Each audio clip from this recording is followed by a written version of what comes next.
Ini kan sangat banyak ya pemirsa ya, informasi yang berkembang di masyarakat, mulai dari ada banyak masyarakat yang diamankan, jumlahnya juga banyak yang menyebutkan ya, hingga kita tidak tahu angka pastinya dan juga penyebab pastinya. Karena informasi yang berkembang ini bermacam-macam juga, mulai dari karena konflik pengukuran tanah, atau juga karena penambangan batu andesit, atau juga karena kenapa aparat datang berbondong-bondong di sana melakukan penangkapan, dan sempat ada yang menduga ada aksi kekerasan di sana. Oke lah, itu yang kita bahas di malam hari ini secara jelas dan tuntas. Sudah bersama saya di sini Pak Benny Mamoto. Selamat malam, Ketua Harian Kompolnas. Kita berusaha untuk mengademkan situasi, tapi juga tidak menutup fakta-fakta yang terjadi. Begitu ya Pak Benny ya. Selain itu saya juga akan berbincang dengan Gubernur Jawa Tengah Pak Ganjar Pranowo. Selamat malam Pak Ganjar. Selamat malam Mbak Caca, Pak Benny. Ya, saya juga sudah melihat di sini Pak BK Ulung yang merupakan dari Komnas HAM. Pak BK, selamat malam. Selamat malam Mbak, selamat malam Pak Ganjar, selamat malam Pak Benny. Ya Mas BK. Oke, sekarang mungkin saya ke Pak Ganjar terlebih dahulu. Sudah bertemu dengan warga Pak, dan juga sudah melakukan pembicaraan atau berdialog lah dengan warga. Tapi Pak, supaya tidak simpang siur, tidak sumir informasinya, apa sih akar masalah yang terjadi di sana Pak? Ya masih ada yang belum setuju. Dan tadi itu pada saat dilakukan pengukuran terhadap masyarakat yang sudah setuju, polisi melakukan pengamanan. Nah kemudian visualnya terjadi kondisi seperti itu yang kemudian hari ini kita bahas. Seperti itu. Oke Pak. Nah kalau ada yang tidak setuju, ada yang setuju, ini kenapa Pak? Biasanya kan kalau tidak setuju ini biasanya nih Pak ya, karena ada ganti untung yang tidak sesuai, atau memang mereka tidak mau saja gitu lahan mereka mungkin diberikan. Ini apa Pak? Kenapa tidak setuju?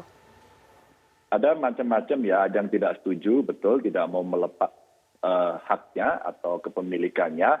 Ada juga yang karena pertimbangan aspek lingkungan, ada juga yang menggugat kami karena harga. Jadi variannya cukup banyak. Dan satu persatu kita coba selesaikan dan memang belum tuntas semuanya. Sehingga sekarang masih menyisakan antara mereka yang sudah setuju dan mereka yang belum menerima. Jadi inilah pendekatan-pendekatan yang hari ini kita lakukan terus-menerus begitu.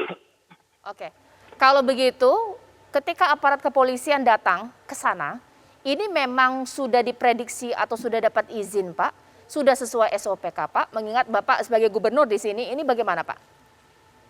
Iya, sebenarnya yang mau kita ukur itu adalah lahan dari masyarakat yang memang minta untuk diukur. Jadi setelah kita bertemu, waktu itu kita membuat tim ini kita lakukan agar semua berjalan sesuai dengan SOP seperti tadi yang Mbak Caca sampaikan, agar tidak keliru, maka kemudian kita melakukan persiapan pengukuran. Namun demikian, pihak keamanan dalam hal ini Polda pasti memperhitungkan karena masih ada yang kontra. Maka pada saat kemarin terjun ke lapangan, aksi-aksi yang dilakukan oleh kepolisian untuk melakukan pengamanan meskipun visualnya tentu saja menjadi perdebatan karena ada yang ditarik, ada yang mungkin kena pukul dan sebagainya, dan kemudian ada yang diamankan. Selebihnya pengukuran dilakukan terus-menerus sampai dengan tadi siang, bahkan informasinya besok pagi sudah selesai pengukurannya karena progresnya cukup cepat dan masyarakat yang sudah setuju untuk diukur memang memberikan dukungan dengan memberikan kesaksian-kesaksian sesuai dengan administrasi yang harus dilengkapi begitu. Oke, sekarang saya ke Pak BK ini. Pak BK, ternyata di sini Pak Ganjar menjelaskan bahwa aparat yang datang di sana hanya mengamankan untuk lakukan pengukuran bagi yang setuju. Jumlahnya ini sudah dikalkulasikan sesuai dengan yang tidak setuju. Intinya supaya tidak ada friksi lah yang terjadi. Nah, kalau dari LBH, dari Komnas bagaimana nih Pak? Ya, tentu saja kami sudah mendapat informasi bahwa pengukuran kemarin akan dikawal oleh kawan-kawan polisi. Itu kami sudah mendapatkan informasi sehari sebelumnya. Dan kami juga sudah mendapat komitmen dari Kapolda begitu Jawa Tengah bahwa pendekatan yang akan dilakukan pada saat pengukuran itu pendekatan yang persuasif dan humanis. Tetapi kan memang kita bisa melihat kejadian yang ada di lapangan.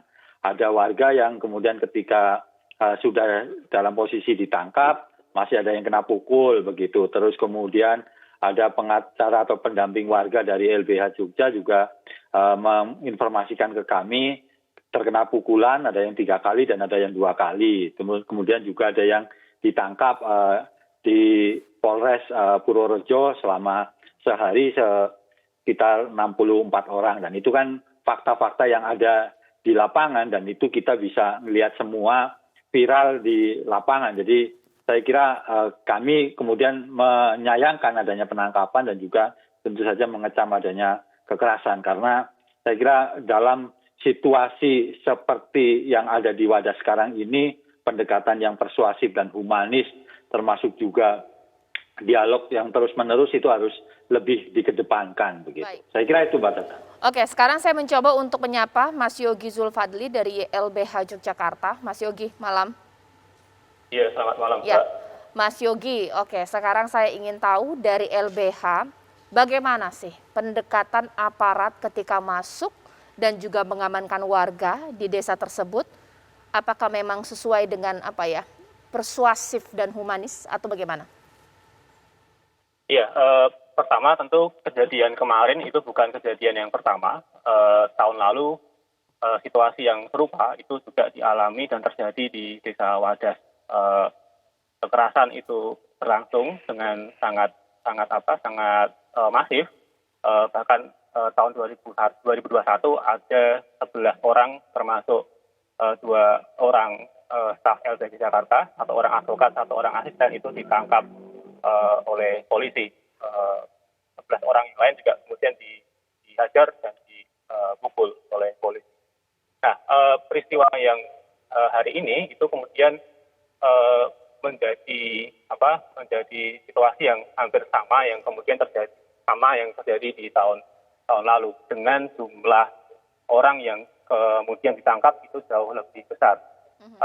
Angka terakhir yang kemudian saya dapatkan dari Polres Purworejo itu ada 67 orang yang itu ditangkap dalam agenda pengukuran kemarin hari Selasa gitu. Ya. Mas Yogi, saya mohon maaf supaya kita menjadi dialog yang berimbang, mungkin pertanyaan awam dari masyarakat. Kalau aparat mungkin melakukan sikap yang berlebih atau mungkin ke arah keras lah istilahnya seperti dalam tanda kutip, sebenarnya apa yang dilakukan oleh warga yang memang tidak setuju?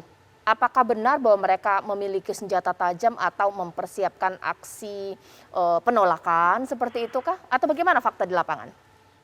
Iya, fakta di lapangan kita melihat bahwa penangkapan itu dilakukan tanpa alasan yang jelas. Kita bisa melihat atau membaca di beberapa media massa dan informasi dari warga juga bahwa misalnya orang yang kemudian sedang beli makan di warung itu tiba-tiba didatangin oleh Intel dan diminta untuk datang ke kantor Polsek, dipaksa. Lalu kemudian ada orang yang sedang berziarah di makam itu juga diambil paksa oleh aparat, oleh polisi.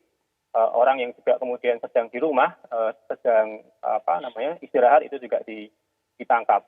Nah, ketika polisi kami tanya apa yang menjadi alasan mereka melakukan penangkapan, itu pun juga kami tidak pernah mendapatkan kejelasan. Baik, ditahan dulu Mas Yogi.